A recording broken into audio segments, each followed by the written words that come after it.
Ladies and gentlemen, not too long to go. 12 games to go to be precise, and Leeds United summer signings are already being linked. Will they be for the Premier League or will they be for the Championship? Surely this time round it's Premier League. Surely.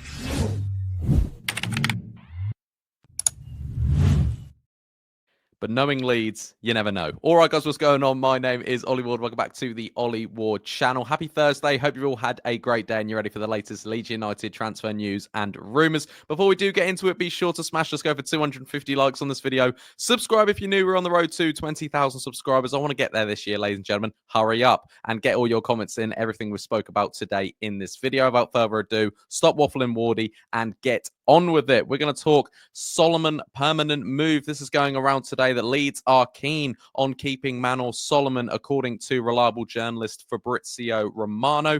Fabrizio Romano says the player is focusing on events on the pitch, so there is nothing concrete right now, but the interest from Leeds United to make the deal permanent is there. There was also interest from Italy before he joined Leeds in the summer, but Leeds will try. Nothing is advanced yet, though. Leeds United to make Manor Solomon a permanent deal if we did get to the Premier League. What do you guys think? Surely it's a no-brainer. He's got 7 goals, 7 assists in the Championship this season. Solomon most likely will be sold by Spurs in the summer. Leeds do have a good relationship with Spurs. Obviously, the Solomon, the Archie Gray, the Jed Spence stuff. And rumours are suggesting a fee between 10 and 15 million pounds. We would sign the Israeli international.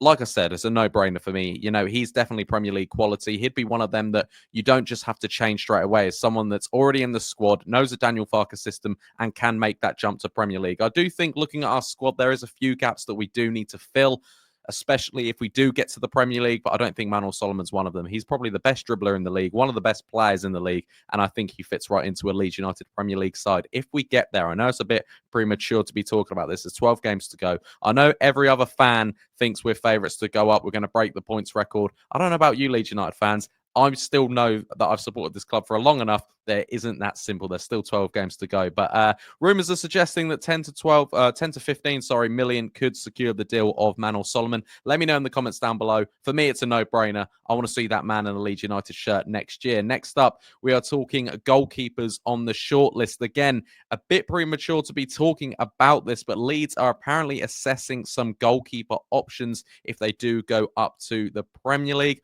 Obviously, it's a bit harsh to be talking about Kelleher leaving and a Kelleher question marks, but it is the elephant in the room when you look at that Leeds United side. He's still got a mistake in him. And is he the goalkeeper we need if Leeds United do go up? Let me know what you think in the comments down below. But Graham Bailey, he's been a bit hit or miss with Leeds United news over the last sort of season or two, but he believes that Ramsdale, Kelleher and Trafford are all on Leeds United's list. According to Bailey, Ramsdale is very much on Leeds United's list. Obviously, he joined Southampton from Arsenal for around £25 million, and it looks like Southampton will be returning back to the Championship as it stands, unless they pull off a miracle in the next 11 games in the Premier League. But take this one with a pinch of salt. I don't really want to be talking bad on Kelleher right now because this isn't the time to be criticising players. I think, you know, this is the time to back the squad for the last 12 games, and then come the summer, that's when you start chopping and changing. We'll see what happens with Kelleher. But Kelleher's reported that he's liked out in France. Could he go back to France? Would it be a nice ending with Kelleher and Leeds United? Or does Kelleher want a chance in the Premier League again? Does Farke rely on Kelleher? I know it'll be a fascinating story to see what Leeds United do in the summer regarding goalkeepers, but apparently, according to Graham Bailey, Aaron Ramsdale is firm on the list. Obviously, we've liked Kelleher before, but he didn't want that drop down to the Championship if Leeds United get to the Premier League. He doesn't want to remain a number 2 at Liverpool. He is good enough to be a number 1 in the Premier League. Could Leeds United go back in for Kelleher? I know a lot of Leeds United fans would want that deal. They'd want that deal straight away. And also James Trafford apparently is on Leeds United's list. Again, a bit of a no-brainer. He's been brilliant for Burnley. Newcastle do seem to have an agreement there if Burnley don't go up. So we'll see how that one goes. I do think Leeds United do need a new goalkeeper come the summer if they are in the Premier League. But again, very premature to be talking about this, but just know there are some goalkeeper options floating around Thorpe Arch right now. Next up, we're talking Angus Kinnear exit. It looks like he will be leaving Leeds United at the end of the season and joining as CEO of Everton. Of course, this story broke a couple of days ago. Everton don't have a CEO and haven't for a few years now. Kinnear wants to stay and see promotion happen before he leaves, basically. I just want to know your overall thoughts on Kinnear in the comments down below. He's sort of the last person as part of the Rads regime. Obviously, Rad Razani, Victor Orta, and Kinnear were kind of the puppeteers behind it all. And in the good days and also the bad days in the Premier League, Leeds, apparently, according to Adam Pope, are not making a comment on Kinnear's future yet. But it does look like he will be going to Everton come the end of the season. Maybe a fresh start for Kinnear at Everton. You know, that's why I want to know your thoughts in the comments down below, because Kinnear, we've had some very good years under Kinnear, and also we've had some bad years. So I think he's had an all right time. But let me know what you guys think in the comments down below. Next up, we're talking about Marcus Edwards and the Burnley player. Now he was apparently in the summer, or not in the summer, in January. Sorry, he was open to a move to Leeds United. This was floating around social media. It was from like a little clip. A Burnley director, the sporting director, was speaking about it, and Edwards' agent claimed that Edwards wanted a move to a top-end championship club. He wanted a positive move, not a dogfight in the Premier League. Obviously, when he was out in Sporting, he was definitely good enough to go to a Premier League side, and Burnley have got a decent player on their hands there. But apparently, Sunderland, Leeds, and then obviously in the end, Burnley were on the cards.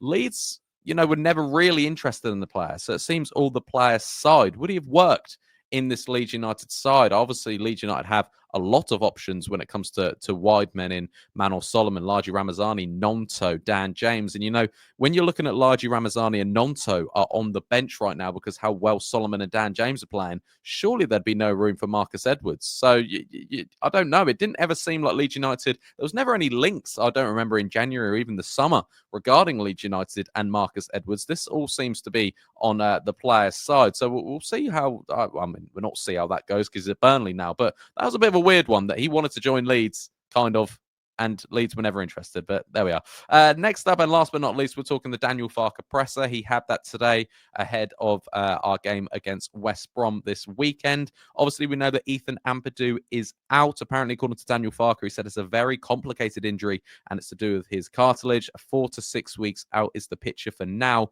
but Farke says he could still need surgery. It's a 50-50 chance of returning before the season ends. And going into the last 12 games without your captain is difficult. It really is.